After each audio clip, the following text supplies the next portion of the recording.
समुद्र का शैतान। अंडमान के एक शांत और सुंदर तटीय गांव मडाना में गर्मियों की छुट्टियों का मौसम शुरू हो गया था। हर साल की तरह पर्यटकों की भीड़ उमड़ने लगी थी।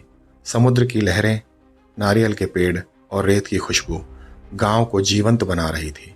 लेकिन इस बार कुछ अलग था, कुछ डरावना, कुछ ऐसा जो नज़र नहीं आता था मगर महसूस होता था।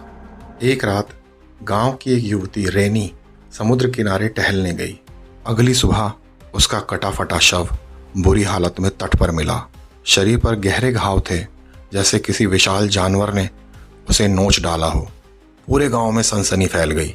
गांव के सरपंच डिसूजा ने इस मौत को एक दुर्घटना बताकर बात को दबाने की कोशिश की। उन्होंने पर्यटकों के डरने की आशंका से समुद्र तट को बंद नहीं किया, लेकिन गांव का एक नया डॉक्टर टॉम इस मौत को किसी समुद्री जीव का हमला मान रहा था। उसका कहना था ये किसी सामान्य जानवर का काम नहीं हो सकता। टॉम ने अपने पुराने दोस्त रेनेल, जो कि मरीन बायोलॉजी में साइंटिस्ट था, को बुलाया। रेनेल ने गांव आकर रेनी की मौत की जांच की और बताया कि हमला किसी सामान्य शार्क या मछली से नहीं हुआ है। घावों की गहराई और काटने के तरीके से पता चलता था कि यह किसी अनोखे शिकारी का काम है। रेनेल ने चेतावनी दी कि अगर समुद्र तट बंद नहीं किया गया तो और भी जानें जा सकती हैं। पर प्रधान डिसूजा ने फिर सबकी बात अनसुनी कर दी और समुद्र तट को खुला रखा। 3 दिन बाद एक छोटी नाव पर मछली पकड़ते 2 लड़कों पर हमला हुआ। उनके खून से सनी हुई टूटी हुई बोट किनारे पर बहकर आई। अब डर पूरे गांव में फैल चुका था। गांव वालों और डॉक्टर टॉम ने मिलकर एक योजना बनाई।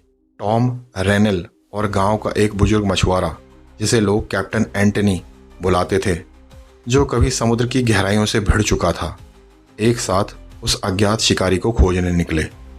वे तीनों एक मजबूत नाव पर गहराई में गए। रात होने लगी थी और समुद्र की लहरें शांत हो चुकी थी। अंधेरा चारों ओर छा गया था। तभी अचानक नाव हिलने लगी। एक विशाल परछाई पानी के नीचे से गुजरी। रेनेल ने अपने विशेष उपकरण से गहराई का मापन किया। कुछ बहुत बड़ा, बहुत तेज और बहुत गहरा था। अचानक नाव को जोरदार झटका लगा। ऐसा लगा जैसे किसी ने नीचे से धक्का दिया हो। नाव एक ओर झुक गई और उनका खाना पानी समुद्र में गिर गया। कैप्टन एंटनी ने कहा, देखो, ये वही है, समुद्री दानव। मैंने सालों पहले देखा था इसे, मगर किसी ने मेरा यकीन नहीं किया। वे लोग नीचे कैमरा डालते हैं। स्क्रीन पर एक विशाल आकृति दिखाई देती है। आधी शार्क, आधी अजीब जली कटी सी त्वचा, लाल आंखें। ऐसा जानवर जिसे विज्ञान नहीं पहचानता।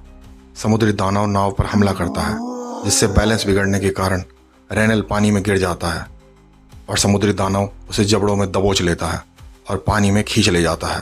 टॉम और कैप्टन एंटनी डरे हुए हैं, लेकिन हार नहीं मानते। टॉम नाव के इंजन के पास रखे एक डायनामाइट को फंदे में बांधता है और उसे मांस के टुकड़े के साथ पानी में डाल देता है।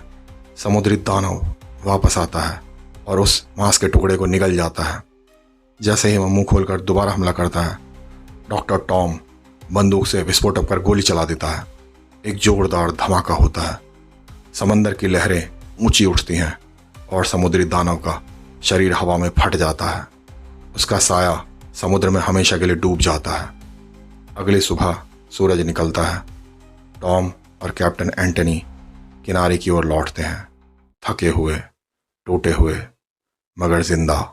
गांव एक बार फिर शांत हो जाता है, लेकिन हर कोई जानता है समुद्र के नीचे अब भी ऐसे अनेकों साए छुपे हुए हैं।